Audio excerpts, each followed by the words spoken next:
what if you don't? What happens if you don't make the choice to think? Words still go through your mind. It's not quiet in there. Only you're not managing them. You're not directing them. You're not purposefully engaged in a quest to find out something.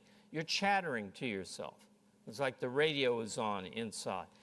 But that still has an effect on your psychology. You're going to go along with the ideas of others because you're not you hear them and you're not subjecting them to critical thought. The character in The Fountainhead is Peter Keating, that represents the psychology of the person who becomes dependent on others because he doesn't think for himself.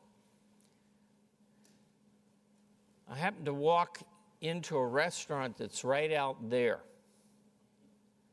And this was a mural on the wall. Unfortunately, the lighting makes it hard to read. I tried to Photoshop it a little, but if you read across the top, it's a huge, like, $5 bill stylized.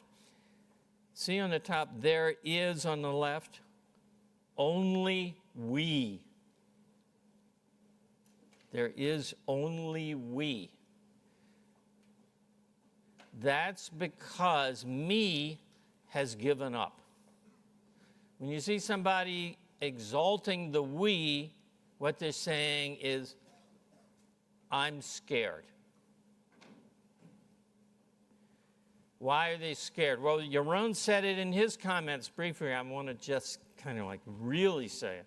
Non-thinking leads to ignorance. If you don't think about, well, should I go to church? Is there a God? You don't know. If you don't think about, is it right to be selfish or wrong to be selfish? You don't know. If you don't think about, is school good or is it bad? You have your emotions, but you don't know, and you know you don't know. You can have opinions, and you know you have opinions, but you also know you can't prove them. Ignorance leads to fear. Ignorance leads to fear because you need to know. Imagine that you had to walk blindfolded. You know, I'm on the stage now. If I had to walk with my eyes shut, I'd feel frightened. I don't know what's out there, what's going to hit me. If you have conceptual blindfolds on, if you have your conceptual eyes shut, if you don't think, even though you have a lot of opinions, you don't know what's going to hit you, and you learn that real quick because things hit you all the time.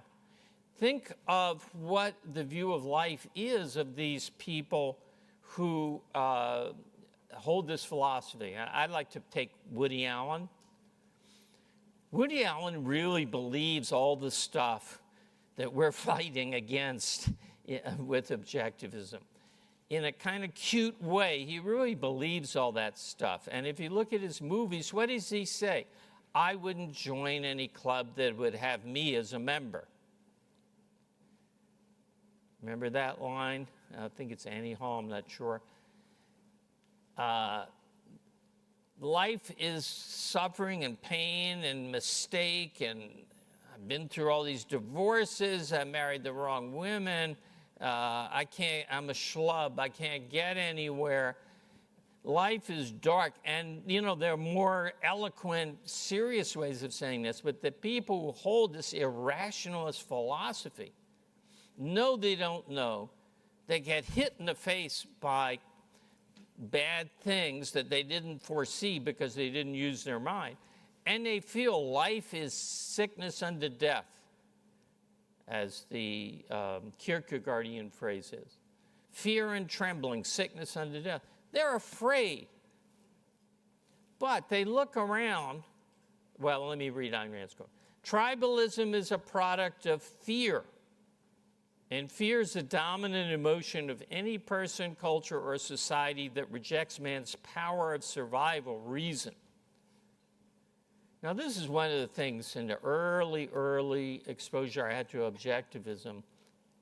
I heard this idea, reason is man's tool of survival, basic tool of survival. And I thought, yeah, everybody knows that. I mean, that's almost a bromide of the intellectual world. And then I noticed progressively, no one says that. It's kind of implicit in the best ideas that there were before, in the old culture that's gone now. But it was never articulated, and now it's not even implicit. Now it's denied.